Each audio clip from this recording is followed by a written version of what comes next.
Assalamualaikum warahmatullahi wabarakatuh.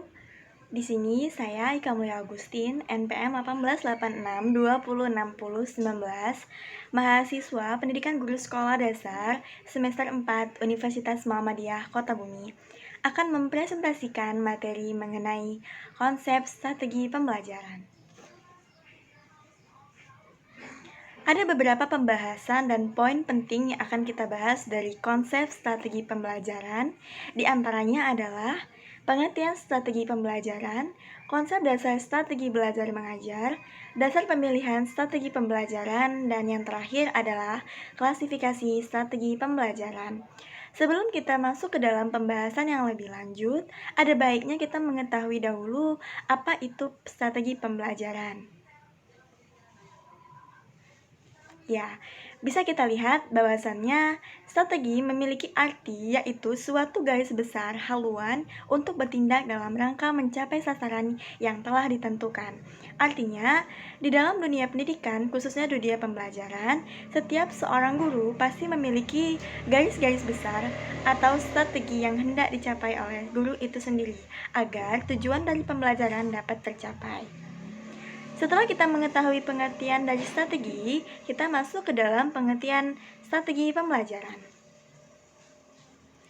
Strategi pembelajaran merupakan rencana tindakan termasuk penggunaan metode atau pemanfaatan berbagai sumber daya atau kekuatan dalam pembelajaran yang disusun untuk mencapai tujuan tertentu. Nah, setelah kita mengetahui strategi, bisa kita lihat bahwasannya strategi pembelajaran itu adalah tindakan atau penggunaan metode yang digunakan untuk pemanfaatan sumber daya atau kekuatan dalam pembelajaran yang disusun untuk mencapai tujuan tertentu. Jadi, strategi itu bukan hanya sebatas strategi saja. Guru juga memiliki strategi yang mana strategi tersebut adalah rencana yang akan ia gunakan ketika melakukan proses belajar mengajar di dalam kelas supaya seluruh rencana itu bisa tercapai sesuai dengan apa yang hendak dicapai oleh seorang guru maupun peserta didik di dalam kelas. Jadi, dengan adanya strategi, semua sasaran terlihat jelas dan dapat melaksanakan proses pembelajaran dengan baik sesuai dengan tujuan pembelajaran yang hendak dicapai. Setelah kita mengetahui pengertian strategi dan strategi pembelajaran, kita akan membahas materi mengenai konsep dasar strategi belajar mengajar. Ada beberapa poin dari konsep dasar strategi belajar mengajar. Apa aja sih konsep dasar strategi belajar mengajar? Yang pertama adalah menetapkan spesifikasi dan kualifikasi perubahan perilaku pembelajaran. Jadi, dengan adanya strategi, guru harus mampu mengspesifikasikan dan mengkualifikasikan perubahan perilaku pembelajaran. Di dalam kelas, guru pasti memiliki tujuan dalam melakukan proses pembelajaran. Salah satunya adalah misalkan siswa yang sebelumnya tidak bisa membaca, dengan adanya kegiatan pembelajaran di dalam kelas, guru mampu memberikan pemahaman atau kompetensi, yaitu memberikannya kemampuan membaca pada setiap peserta didik. Begitupun juga dengan halnya berhitung. Siswa yang sebelumnya belum bisa berhitung, dengan adanya proses pembelajaran, siswa mampu berhitung. Itulah yang hendak dicapai oleh guru dengan adanya konsep dasar strategi belajar mengajar. Selanjutnya adalah menentukan pilihan yang berkenaan dengan pendekatan masalah, memilih prosedur, metode, dan teknik belajar mengajar. Mengapa menentukan pilihan yang berkenaan dengan masalah, prosedur, dan metode itu penting dalam strategi? Karena dengan adanya pilihan, baik itu pendekatan, prosedur, maupun teknik, itu dapat membantu seorang pendidik maupun peserta didik dalam mencapai tujuan pembelajaran. Seperti halnya pendekatan apa saja yang hendak digunakan oleh seorang guru ketika mengajar, apakah itu pendekatan proses, ataukah pendekatan sains dan teknologi, ataupun prosedurnya bagaimana. Selanjutnya metode apa saja yang hendak digunakan oleh seorang guru agar peserta didik itu mengerti apa yang disampaikan oleh seorang guru. Seperti halnya metode ceramah, metode contextual teaching learning, ataupun problem based learning. Nah, itu semua harus jelas dan harus dimiliki oleh seorang pendidik agar strategi yang digunakan oleh seorang guru dapat tercapai dengan sesuai dan sesuai dengan apa yang hendak dicapai oleh peserta didik pula. Selanjutnya adalah norma, kriteria, keberhasilan, kegiatan belajar mengajar. Norma atau nilai-nilai dan kriteria dapat dijadikan pedoman oleh pendidik. Mengapa? Dengan adanya norma dan kriteria, guru dapat mengetahui sebatas mana kemampuan atau keberhasilan yang telah mereka capai dalam proses pembelajaran. Nah, dengan adanya norma, itu setiap guru memiliki pedoman agar kedepannya guru bisa mengevaluasi apa saja yang hendak guru harus tambahkan atau kekurangan-kekurangan apa saja yang mesti guru isolasikan agar kegiatan belajar menjadi lebih baik untuk kedepannya. Jadi, ada beberapa 3 poin khususnya dari konsep dasar strategi belajar mengajar. Materi yang selanjutnya adalah dasar pemilihan strategi pembelajaran. Yang pertama adalah tujuan pembelajaran, yang kedua adalah aktivitas dan pengetahuan awal siswa, yang ketiga adalah integritas bidang studi atau pokok bahasan, yang keempat alokasi waktu dan sarana penunjang, yang kelima jumlah siswa, dan yang keenam adalah pengalaman dan kewibawaan guru. Kita bahas pada poin pertama, yaitu tujuan pembelajaran. Di dalam dunia pendidikan, itu pasti ada tujuan pembelajaran yang hendak dicapai oleh seorang pendidik. Salah satunya adalah kemampuan atau kompetensi yang harus dimiliki siswa. Jadi, untuk melakukan pemilihan strategi pembelajaran, kita harus mengetahui apa saja tujuan yang hendak dicapai dari proses pembelajaran itu sendiri. Yang kedua adalah aktivitas dan pengetahuan awal siswa. Ketika guru memasuki ruang kelas, ada baiknya guru harus mengetahui pengetahuan awal siswa. Bagaimana cara kita menentukan pengetahuan awal siswa? Yaitu adanya dengan memberikan soal pretest atau beberapa pertanyaan sebelum memulai kegiatan belajar mengajar. Itu bertujuan untuk siswa mengetahui pengetahuan apa saja yang dimiliki oleh siswa, seperti halnya pengetahuan awal. Yang ketiga adalah integritas bidang studi atau pokok bahasan. Guru ketika mengajar tidak boleh berfokus pada satu kemampuan, misalkan kognitif saja, tetapi ada kemampuan afektif maupun psikomotorik pula. Ada beberapa pelajaran yang mungkin membutuhkan beberapa 3 aspek tersebut, salah satunya afektif, kognitif, dan psikomotorik. Contoh, guru mata pelajaran olahraga. Mungkin guru di dalam kelas sering memberikan teori mengenai materi olahraga, tetapi guru tidak boleh menjelaskan hanya sekedar teori, tetapi guru juga harus mampu menjelaskan pengertian dan kemampuan dari afektif maupun psikomotorik itu sendiri. Karena karakteristik pembelajaran olahraga itu pasti tidak berpacu pada kemampuan kognitif saja, tetapi ada beberapa kemampuan yang harus menjadi pokok bahasan bidang studi sesuai dengan apa yang digunakan oleh strategi pembelajaran. Jadi bukan hanya olahraga saja, tetapi ada banyak pula, salah satunya adalah IPA, IPS, PPKN, matematika. Nah, itu semua harus terintegritas bidang studi yang harus digunakan oleh seorang guru untuk mencapai 3 aspek tersebut yang harus dipenuhi. Materi dasar pemilihan yang keempat adalah alokasi waktu dan sarana penunjang. Biasanya waktu yang digunakan dalam proses pembelajaran yaitu adalah 1 kali 45 menit.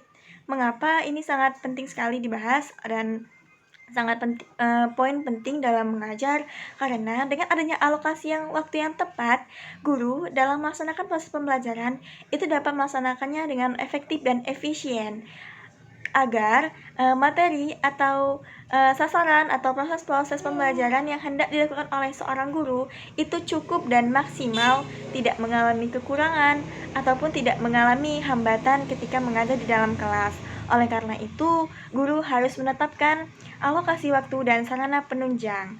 Sarana penunjang pula menjadi alat penunjang untuk membantu guru dalam melaksanakan proses pembelajaran. Seperti halnya ada alat peraga, lalu ada LCD, proyektor, papan tulis, itu semua harus ada di dalam ruang kelas.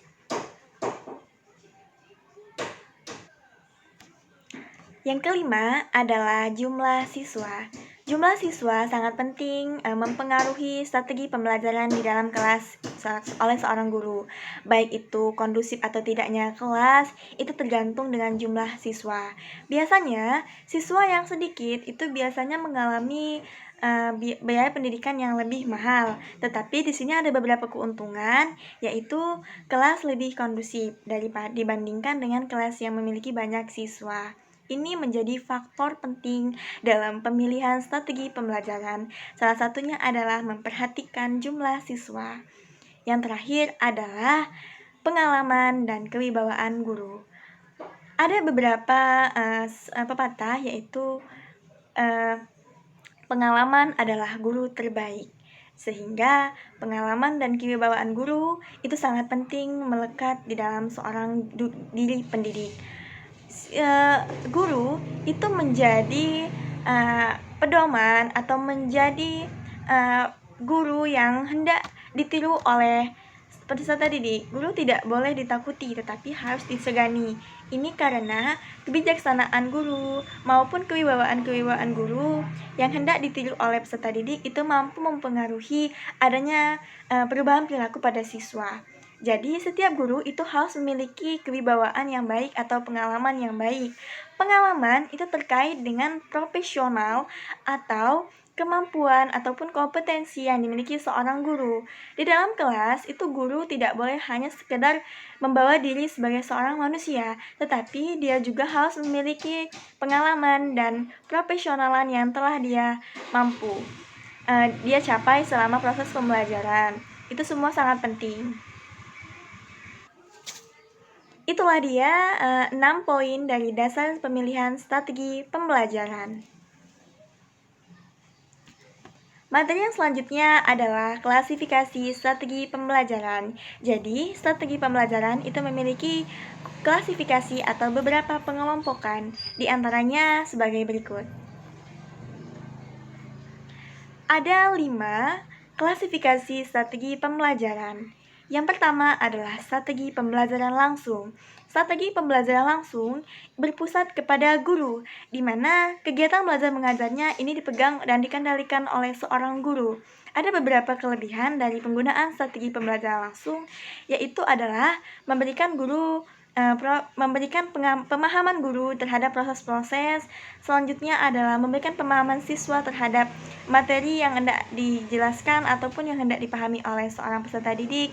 Jadi, guru di sini bertugas sebagai seorang penceramah di mana menjelaskan materi secara langsung untuk peserta didik. Selanjutnya adalah strategi pembelajaran tak langsung atau indirectly, yaitu pembelajaran yang bersifat inquiry, di mana strategi pembelajaran tak langsung, guru yang sebelumnya menjadi penceramah berubah menjadi fasilitator. Bisa kita tetapkan bahwasannya dalam strategi pembelajaran tak langsung, guru hanya menjadi fasilitator. Untuk tahapan pembelajaran selanjutnya itu berada pada siswa itu sendiri. Misalkan memecahkan masalah atau mencari solusi terhadap materi, itu semuanya dilaksanakan oleh seorang peserta didik. Guru hanya menjelaskan bagaimana memfasilitasikan saja dan mengarahkan saja, tidak terlibat dalam proses pembelajaran itu sendiri. Selanjutnya adalah strategi pembelajaran interaktif. Dari kata interaktif adanya interaksi dan aktif. Jadi, strategi pembelajaran ini mengarahkan bahwasannya peserta didik itu harus memiliki interaksi dan keaktifan yang lebih di dalam kelas. Jadi, di setiap strategi pembelajaran interaktif pula menjadi salah satu strategi yang harus dicapai oleh seorang pendidik dan peserta didik. Salah satunya adalah misalkan siswa yang aktif bertanya kepada seorang pendidik mengenai salah satu materi yang belum dipahami. Lalu ketika guru memberikan pertanyaan, siswa langsung mengacungkan tangan untuk memberikan jawaban. Itu semua harus ada di dalam strategi pembelajaran, yaitu interaktif dan aktif. Jadi di sini kelebihannya siswa banyak interaksi dan aktif, tidak hanya diam mendengarkan apa yang hendak dicapai oleh seorang guru dalam melaksanakan penyampaian materi pembelajaran. Selanjutnya adalah strategi pembelajaran empirik, yaitu adalah jenis strategi yang hendak dicapai dengan adanya pemahaman atau pengalaman maupun percobaan. Jadi, strategi pembelajaran empirik ini menekankan siswa yang berfokus pada proses, tidak berfokus pada hasil. Jadi, proses-proses yang hendak diketahui itu berada di dalam strategi pembelajaran empirik. Salah satu contoh ialah siswa melakukan eksperimen percobaan mengenai suatu masalah. Itu semua salah satu dari contoh pelaksanaan strategi pembelajaran empirik. Yang terakhir adalah strategi pembelajaran mandiri. Strategi pembelajaran mandiri itu maksudnya adalah pembelajaran yang secara mandiri dilakukan oleh seorang peserta didik atau seorang siswa. Jadi dengan adanya pembelajaran mandiri, itu siswa dapat melaksanakan proses pembelajarannya dengan diri sendiri maupun teman sekelompoknya. Jadi tidak hanya dengan seorang guru ataupun guru dengan siswa. Jadi pembelajaran mandiri pula terdapat dalam strategi pembelajaran, yang mana mandiri merupakan proses pembelajaran yang dilaksanakan oleh peserta didik itu sendiri. Jadi ada 5 klasifikasi strategi pembelajaran. Salah satunya adalah langsung, tak langsung, mandiri, interaktif, dan empirik. Materi yang selanjutnya adalah kesimpulan. Jadi, itulah dia pembahasan dari strategi pembelajaran. Dapat kita peroleh kesimpulan bahwasannya strategi merupakan suatu pola yang direncanakan dan ditetapkan secara sengaja untuk melakukan kegiatan atau tindakan, di mana pembelajaran adalah upaya pendidik untuk membantu peserta didik melakukan kegiatan belajar. Jadi, guru itu memiliki pola yang hendak dicapai atau sasaran yang hendak dicapai ketika melaksanakan proses kegiatan belajar mengajar. Selain itu juga, strategi pembelajaran itu sangat dibutuhkan oleh setiap pendidik karena terdapat kegiatan-kegiatan yang dapat digunakan dan dimanfaatkan untuk tersusun mencapai tujuan, gunanya mencapai belajar yang maksimum. Jadi, selain memiliki rencana atau pola, guru juga memiliki sasaran yang tepat untuk mencapai tujuan pembelajaran yang maksimum dan efektif serta efisien. Itulah dia kesimpulan yang telah kita peroleh dari pembahasan konsep strategi pembelajaran. Itulah dia pembahasan dari konsep strategi pembelajaran. Terima kasih. Saya Eka Mulia Agustin, mohon maaf apabila terdapat kesalahan atau kekurangan dalam penyampaian presentasi materi konsep strategi pembelajaran. Semoga dengan adanya presentasi ini dapat menambah wawasan kita dan pengetahuan kita sebagai pendidik untuk melaksanakan proses pembelajaran di dalam dunia pendidikan. Saya akhiri. Wassalamualaikum warahmatullahi wabarakatuh.